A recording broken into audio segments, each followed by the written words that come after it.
Yeah. Yeah.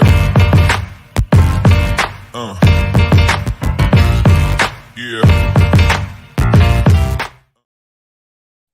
And what's up? Welcome in GC Live Friday episode of the show. Wes Mitchell here, Chris Clark, counting down the hours until South Carolina returns to Williams-Brice Stadium for the first time this season.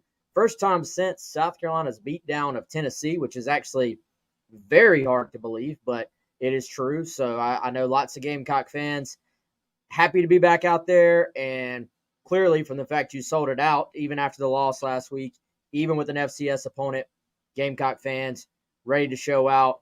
Chris, night game, maybe some new little odds and ends here at the stadium, new cocky entrance. I'm sure that Justin King and crew will have tweaked the light show a little bit as well. So I know lots of Gamecock fans, even with the result last week, excited to be back out there with about 80,000 of their closest friends. I'll go with the line that always gets passed around in Columbia, West. Undefeated tailgating experiences for South Carolina. There's no doubt about it. So, man, I'll tell you, knowing the folks over at Carolina Haven, where I post up a lot, they sent out and they told me like a month ago, they were like, we have like 2 spots left, and now they don't have any left. So it should be a good crowd. Pretty cool that the first game, Wes, despite not being like, you know, a marquee quote unquote matchup, still a night game. So that's really cool. That gives people time to go out there, tailgate, get ready, so to speak, for the game. So exciting stuff. And as Shane Beamer mentioned, man, first time since that Tennessee game, that magical night in Williams-Brice Stadium, first time that Carolina fans get to return to Willie B. So it should be a fun night. We'll see what happens. Yeah, hard to believe that it has been that long, but it has. And so, yeah, it's going to be fun. Hopefully the weather holds off, and hopefully a good night for Gamecock fans and a good day of tailgating for Gamecock fans everywhere before we move forward into the game. Got to give a shout out to our buddy Clint Hammond of Movement Mortgage, clint.hammond.com, 803-771-6933. If you want to buy a home, if you're thinking about buying a home, whether it's first time, 10th time, whatever it may be, Clint is your guy. He can help walk you through that whole process, especially if it's your first time and you're kind of trying to walk through a process that can be a little bit difficult, a little bit daunting. Clint will help walk you through every step of the way on the mortgage buying side. 803-771-6933. He's here in the Midlands, but can help you out, I believe, if you're anywhere in the state of South Carolina and actually some of the border states as well. So check out Clint there. Chris, before we move any further, man, I went into this a little bit on the radio show, but I thought maybe we'd take the chance to go a little bit deeper. I'm going to make Tommy Moody proud again. History lesson, man. I guess y'all probably can't see that. That does look like Tommy Moody. Shout out. Oh yeah. So, dude, first of all, there's a lot of Furman fans in this state that are very excited about this game. I've noticed. Like I've got some friends who are Furman fans or went to Furman, and they're going to the game too. They're all pumped. This is like a Super Bowl for them. 2014, last time this game was kind of renewed, last time they played each other. 2010 before that, and then before that, 1982. So just the 4th time, strangely, that these two teams have not played, or 4th time these two teams have played since 1982. And before that, it was 1978. Before that, 1959.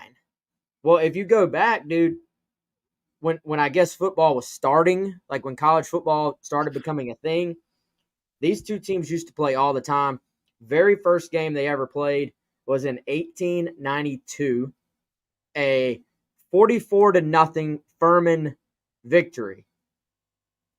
So up until the 50s, these two teams played a ton. And Ben weighing in saying Furman used to own us. Yes, up until 1950, Furman owned a 19-15 record in this series. but I've never been much of a sports historian at all, Chris. But for whatever reason, maybe I'm just getting old.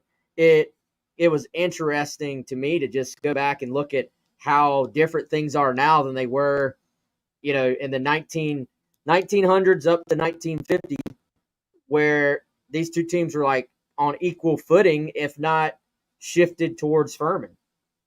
Yeah, man. College football's changed a lot. Imagine traveling back to the leather helmet era and being like, hey, in 2023, there's going to be NIL, and college athletes are going to be posting their offers to X and all these different things. I think it would probably blow some people's minds. Absolutely, Wes. So, yeah, I was telling you the other day, by the way, speaking of the last two Furman games, 2010, 2014, Kyle Jackson saying that he remembers the 2010 game, the Stephon Gilmore pick.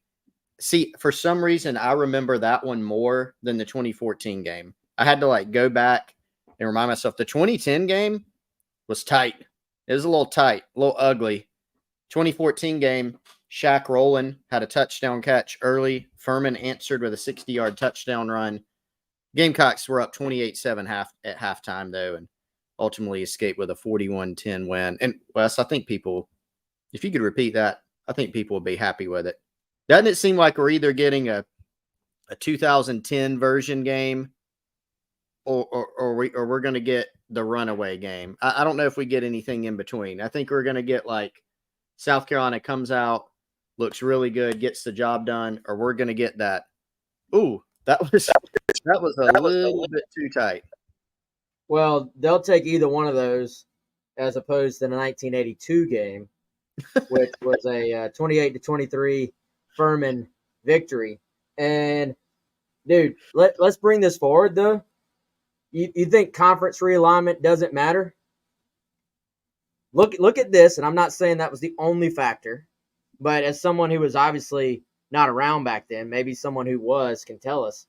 But there's a very clear line here. Now, it was a little bit before South Carolina joined the ACC. They were, of course, an ACC member before they went independent and then ultimately joined the SEC. But again, like I said, man, if you draw a line between 1949 and 1950, Furman is 19-15 against South Carolina before that. South Carolina ended up joining the ACC in 1953.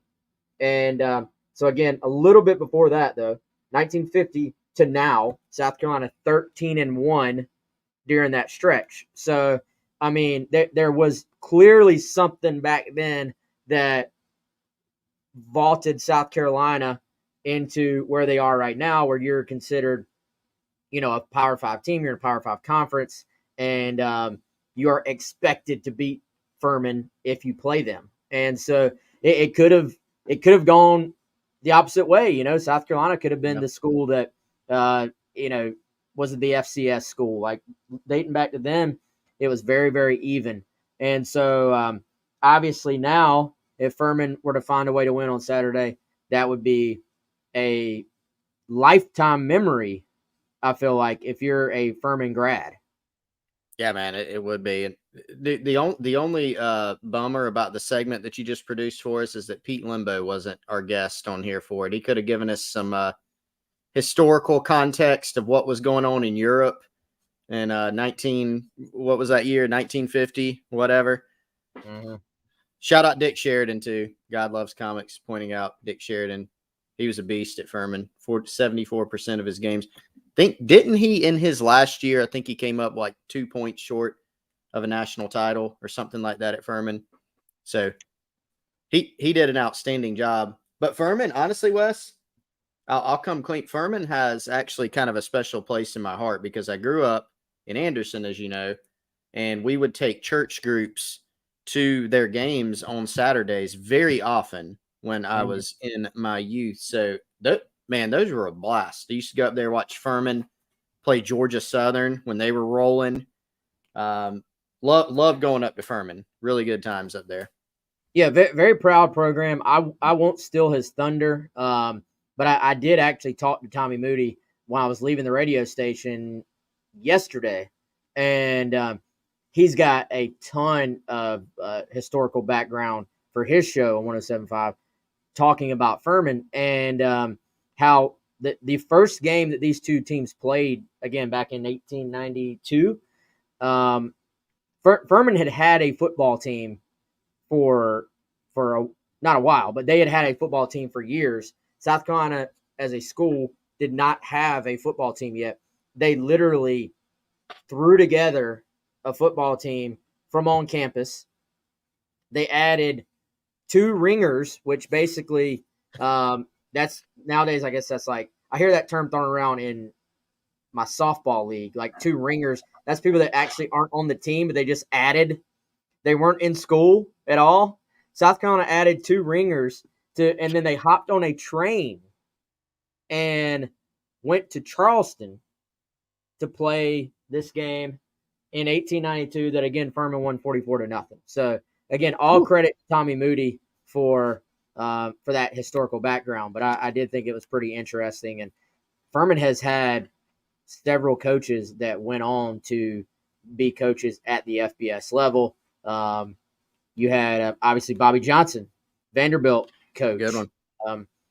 So, yeah, proud program.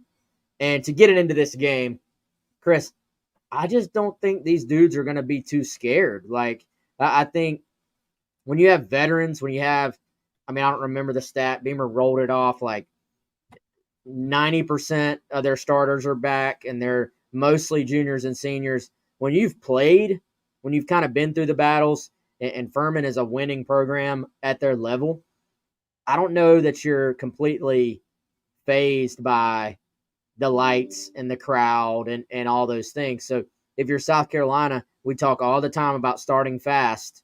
You kind of want to bury them and enforce your will early on and not let that confidence just grow on the Furman sideline. Yeah, as Josh says right here, very timely comment there, Josh. Appreciate you listening. We need to show we are an SEC program. And that's kind of exactly where my head is going with this game, Wes. You're right in that Furman, Shane Beamer pointed out they went to Clemson last year. They acquitted themselves well in that game. They did not win. They didn't really come close to winning particularly, but they did a good job, right, in that game, and certainly were not fazed. Now, their home opener at Paladin Stadium last week, Wes, there were 9,000-something people there. The vast majority of those were Furman. I saw the zoom out shot on ESPN Plus of the Tennessee Tech side. I think there were more Irmo fans at the Irmo game I went to last week than Tennessee Tech fans, right? So Furman, like you said, proud program. They'll bring some fans too, by the way, I think at Williams-Brice. Point is, it's going to be a much bigger, louder environment, but I don't think Furman's guys are going to blink necessarily. This is a veteran team. They have a lot of juniors, seniors, grads, and guys that have played in big games many times before. But it's up to South Carolina to impose their will. Of course, there's differences in size, speed, skill, talent level between almost any FCS and FBS opponents, right? That's why there's been, I think, what did we go over, West, the other day? Since 2013, there's been, I think, 3 FCS teams that have beaten SEC teams. South Carolina was one of those in 2015. It doesn't happen as often because oftentimes there is a pretty big gap. But if you're the Gamecocks, you've got to show that. And I think it starts with my number one key to the game, and that is imposing your will up front on the lines of scrimmage. We know that South Carolina's offensive line is going to be retooled in some form or fashion going into this game. There will be personnel tweaks. What will those look like? We'll find out for sure tomorrow, but there will be some changes. That group has to get stabilized. They have to play a lot better. And then defensively, you got to get after it too. I remember Clayton White talking on Wednesday about, not only the edge guys, but even their interior players that were expected to be one of the strengths of this team. Sometimes their technique was off, during the North Carolina game. So you got to get those things cleaned up, and you got to start it off on the lines of scrimmages.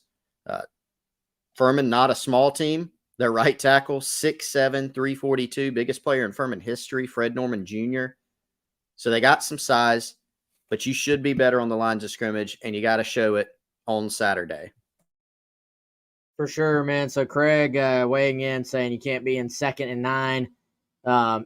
Yeah, first down efficiency. Anytime you have mistakes on or you're not converting on 3rd down, you can almost always dial that back to looking at what you did on 1st and 2nd down. I feel like that was the case for South Carolina on last Saturday against North Carolina.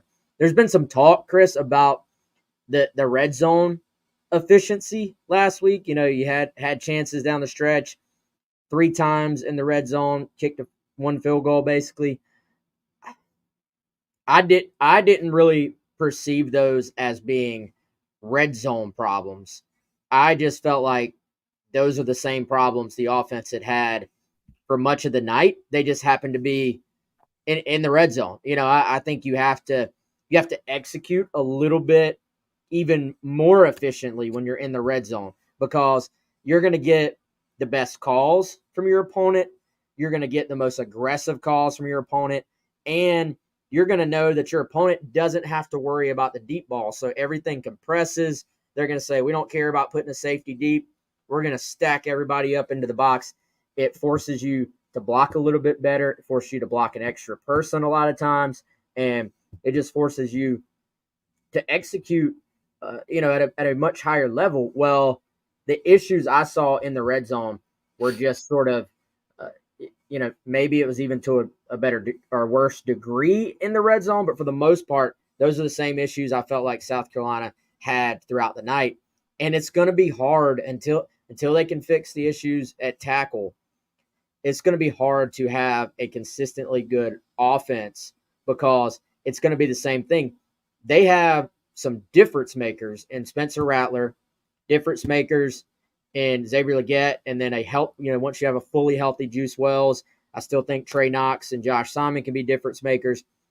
But when you have difference makers but not a consistent offensive line, I think you see what the result is. It's kind of that up and down, big play, explosive play, sack, explosive play, touchdown.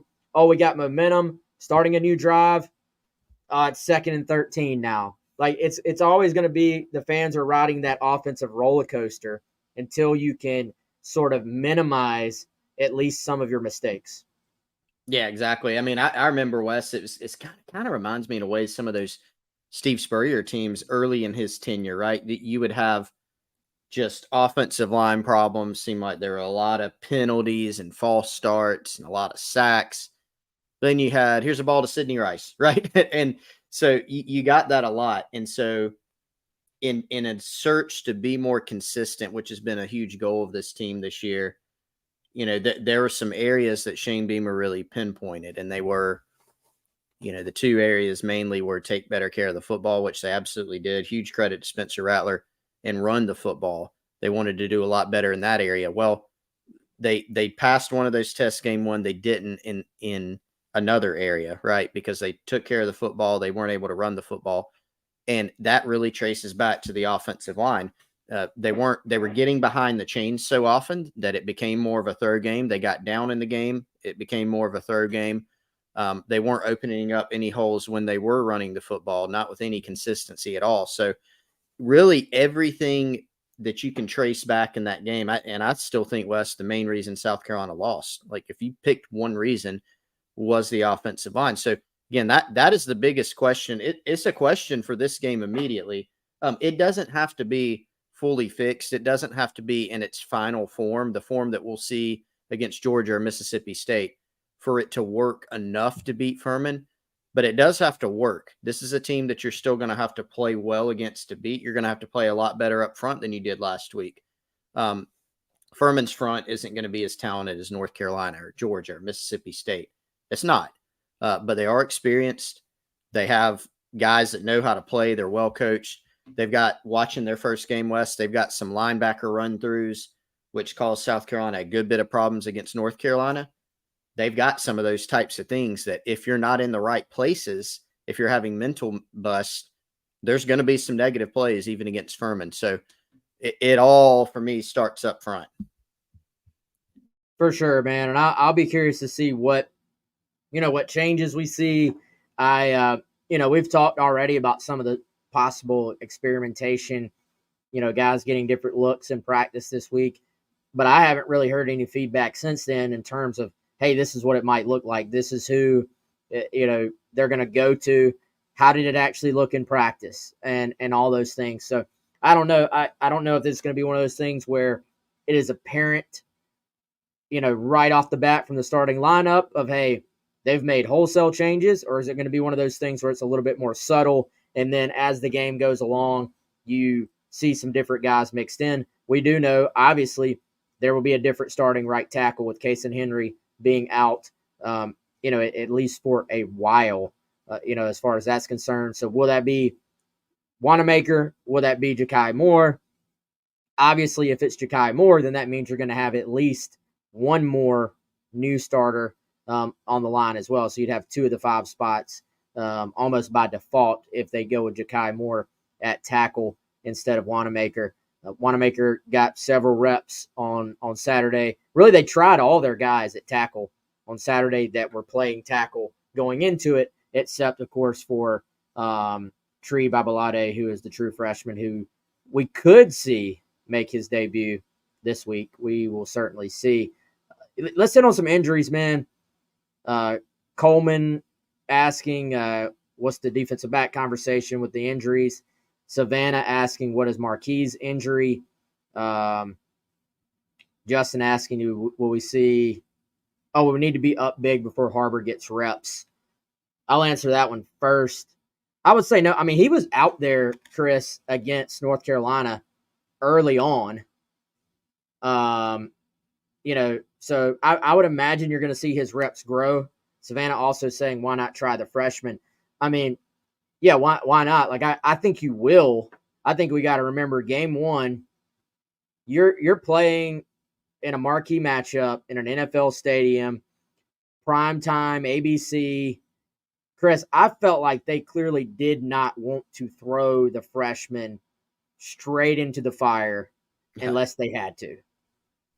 Yeah, it definitely. I mean, Shane Beamer even mentioned that when it comes to Pup Howard, right? You're in a game where you lose Mo Kaba early. You're without Bam Martin Scott. And so on the surface, you go, man, you're sitting there watching the game going, well, Debo Williams and Stone they haven't come off the field, and they didn't. But you got to remember, Pup, yeah, he's a freshman. He's very talented. He went through spring, summer, preseason, but he did miss some time in the preseason, right? With the blue jersey, he had to sit out a little bit and got back and is healthy now. But just in that setting, you feel like they wanted to ride with the guys that they felt the best about and not put them in that situation. I think we said this, Wes, going into the season. There were going to be some freshmen that played in game 1, and then that figure was figured to grow as the season goes on. So Pup Howard, he's going to play. Beamer's been on record. He's going to play. We'll probably see a couple offensive linemen. Nick Harbor, I think, played, 9-10 snaps in the last game. Maybe it's that. Maybe it's a little bit more. Wes Rear going over it earlier. I mean, the amount of freshmen we expect to play in this game is certainly in the double digits, right? I don't think there's any doubt about that. I would be surprised if it – I want to say surprised, but I think we'll see a good bit more of the freshman play than we saw last week.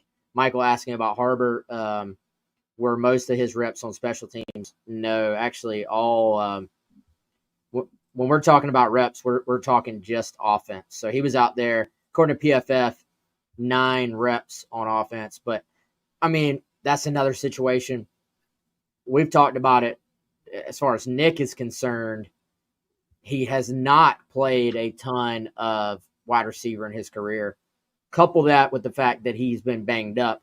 He, and I'm not saying he specifically, anybody that was in that situation would need those reps as a true freshman in practice in order to be ready to play a ton in a game. I think it's one thing if you're a veteran. It's one thing if you're Juice Wells, if you're a guy who's been through the SEC battles or Power 5 battles, you can miss some time. And even then, that's not ideal. But for a freshman, I think if you miss time, Pup Howard missed a ton of time on special teams in practice. And we know how detail-oriented South Carolina is as far as their special teams operation is in every single unit. So I think it makes sense. Now, if we start getting into game 3, 4, 5, and you're not seeing for certain freshmen, then yeah, I think that's when you start to ask, all right, why is that guy not playing? What's happening? And sometimes the answer is, hey, this guy isn't ready, or he hasn't done this correctly. He's not doing what he needs to do in practice. It's going to be a decision for every single individual. I'll tell you what, Chris, I thought about this earlier today. This is complete speculation on my part. I'll tell you a guy I would I don't want to say I'd like to see that guy play, because I hate when people are like, hey, play this guy. We haven't been at practice.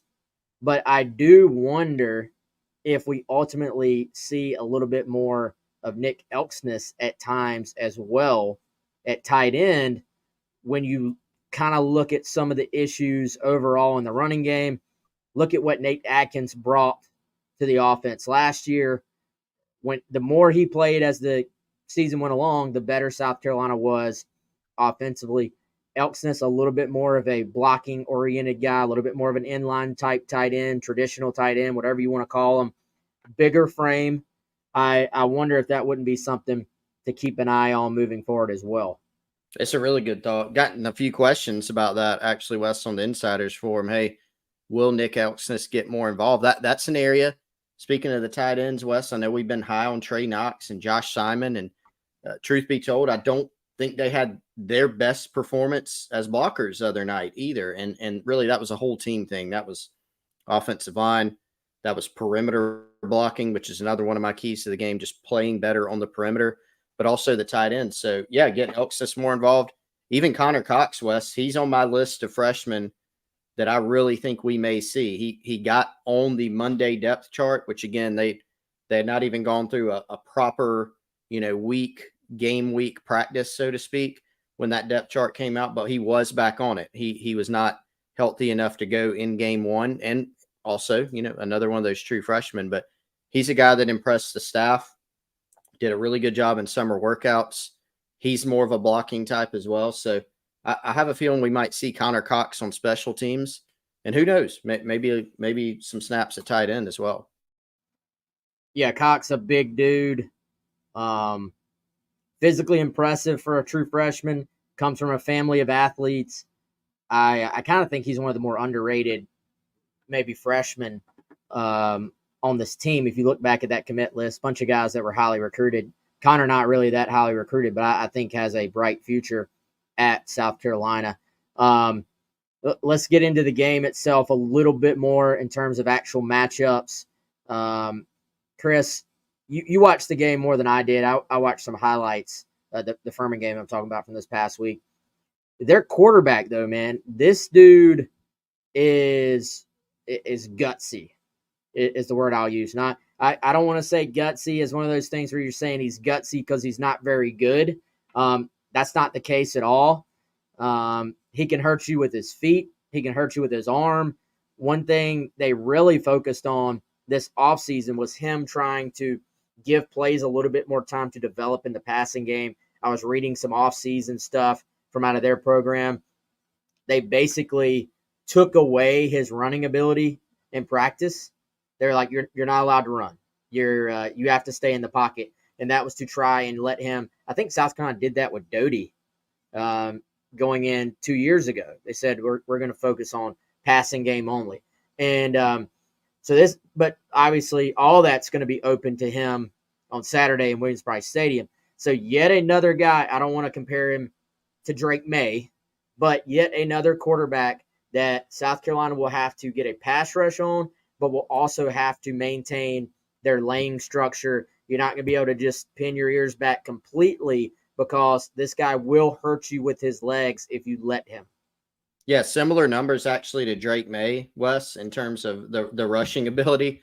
Last season, I mean, it's kind of uncanny. May had 653 and 7 touchdowns, and Tyler Huff, Furman's quarterback, was at about 694 and 8 touchdowns. So, and obviously, look, I know different levels, et cetera, but the point is, a true dual threat quarterback. He can hurt you with his feet, whether it's design stuff, whether it's escaping. Numerous times that he bought time against not East Tennessee State, Tennessee Tech as well. So, and Wes, to go along with your tough, what was the word you used? Oh, I don't even know. Gosh, you don't even remember your word. Yeah. But it wasn't scrappy. No, Scrappy's too negative. That is Everybody a in negative. chat, what did I just say? I don't plan this stuff. I just say what comes to my mind. Just say what comes to your mind. Yeah, whatever word you use. Gutsy. There you go. Yes. So to go along with that theme, Tyler Huff, Furman's quarterback, a commissioned second lieutenant in the United States Army Reserve. So tough dude. Cool little side story there. So yeah, I mean he's and their running back's good. They've got, as I mentioned, Wes, size on the offensive line. So it's a guy you got to be careful with. It seems like most FCS teams you play, they have that one guy, where you're just going, that's the guy, right? Remember the Citadel, it was their fullback, or their running back, that guy. I mean, he just destroyed South Carolina. Everybody's got one, right?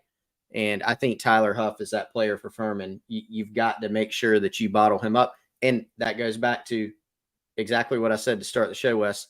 Dominating the lines of scrimmage, that's going to include exactly what you said, and that is gap integrity, staying in your lane. Let the other guy make a play if it means staying in your gap and keeping that integrity, because this guy can squirt out of the line and get some yards on you. Yeah, Tyler Renew, the fullback. There you go. Good pull. That was Tyler, a tough one. Yeah, I don't think he knows. I don't think he knows who I am, but he's one of the fill-in coaches at base camp in Columbia where I go work out. And every time I see him, I'm like, man, that guy smashed South Carolina that day. I think he was no, I don't want to say that. He's from Columbia. I don't remember what high school, so I don't want to say it, but he's definitely. I want to say he was Ben Lippin. Yeah, that's what I was going to say too. I think you're right. Yeah, he was Ben Lippin. I just looked it up, made sure. Yeah. Yeah. Okay. There you go. Columbia guy. I'm sure that had to be incredible moment for him. But yeah, every time I see him at the gym, I'm like, yeah, you had a moment you'll tell your grandkids about at Williams-Brice. But anyway, all right, we're bringing up terrible memories for Gamecock fans. Let's throw in a little break here, man. Let's talk about our friends at Liberty Tax. What do you say, Chris? Let's do it. Love the guys at Liberty Tax. Larry does an outstanding job. 2 locations, both on St. Andrews Road, 803-462-5576. You can overcome your taxiety if you're watching the stream. You see that pencil. It's all chewed up. It could be a pen. It could be anything. It could be you throwing your computer at the wall because you have so much taxiety. You don't want to be there. I'm not there. I met with Larry, my wife and I. He put together a great plan for us well in advance of next year so that we have absolutely no taxiety. Make sure you head it off. Super experienced, super knowledgeable, very responsive, was blown away by the customer service and also his knowledge. So let him do a great job for you, just like he's doing for us at Liberty Tax. Yeah. Appreciate you, Larry. Can't say enough good things about them. Everybody's got to do their taxes, so might as well call up Larry and let somebody who does a great job do them for you. 803-462-5576. We're going to do our scores, our predictions here in a second. Trying to think, is there anything else about the game itself? Any keys to this game for you, Chris? I know you're breaking down the keys. Piece will roll later on, but let's reward the people who have stuck with us for 33 minutes and 51 seconds. Give us a couple of your keys so far.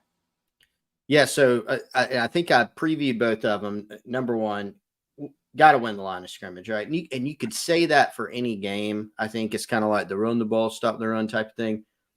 But especially in this game with what we saw week 1 and the disparity that exists between FCS and FBS teams, that's an area where you've got to leave no doubt. You don't need to exit the game saying, well, South Carolina just didn't play well enough on the lines of scrimmage. Even in a win, you need to leave no doubt about that area.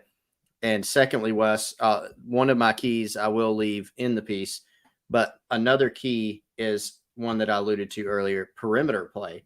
And by that, I mean the blocking. I did not feel like South Carolina did a very good job blocking some of the quick game, some of the screens that were called to receivers last Saturday against North Carolina. So the blocking effort needs to be better.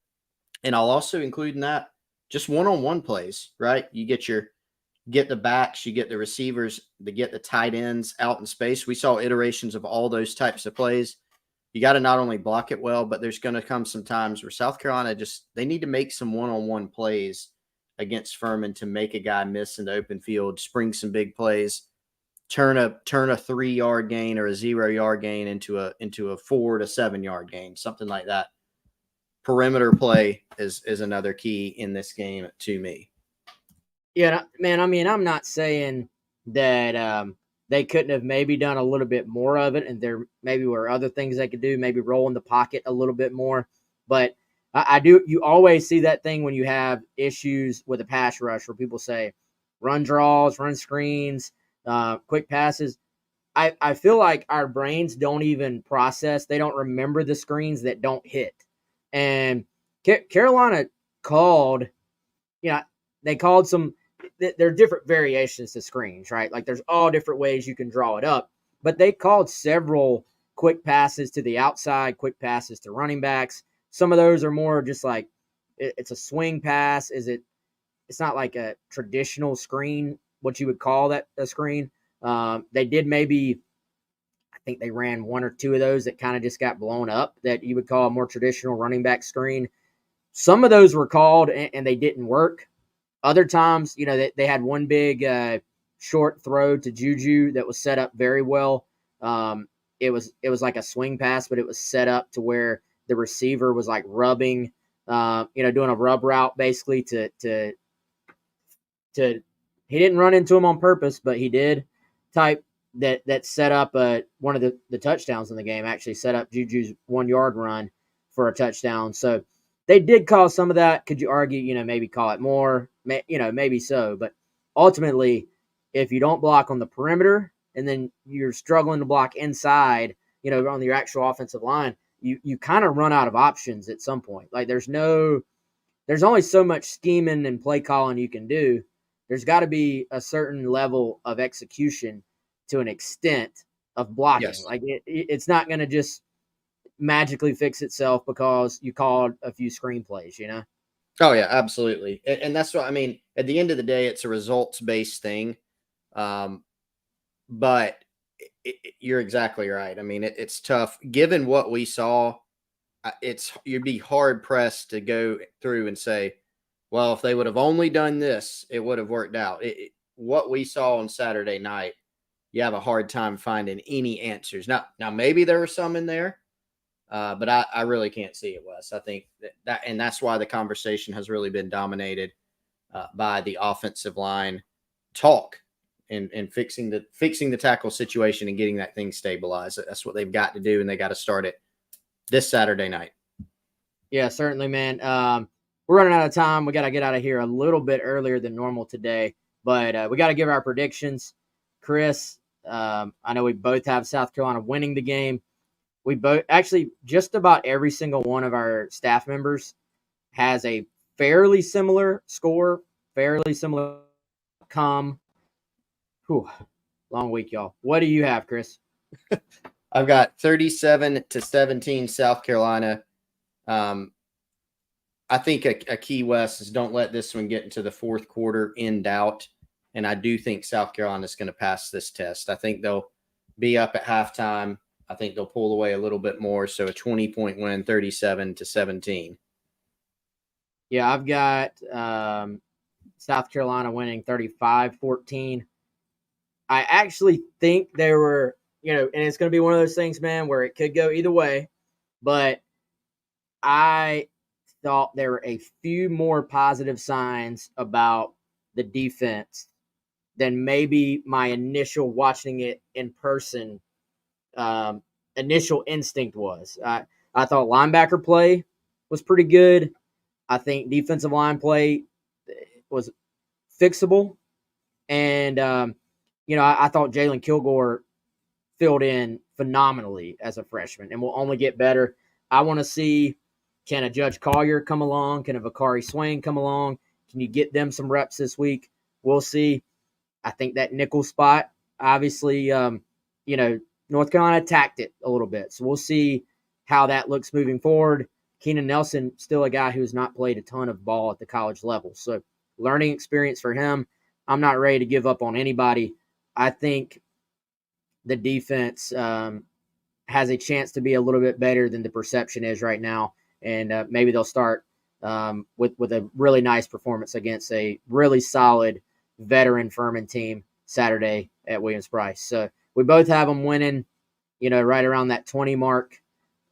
Hopefully the rain holds off, man. Hopefully Gamecock fans have a great Saturday at Williams-Brice Stadium, and we'll both be out there too. So if they see us, they can come say what's up. Come say hey to us. Absolutely. Hope everybody has a great weekend and a great time at the game. No doubt. All right. For Chris, I'm Wes. Appreciate y'all as always. Check out all of our content coming forward on GamecockCentral.com. We'll see y'all on Monday.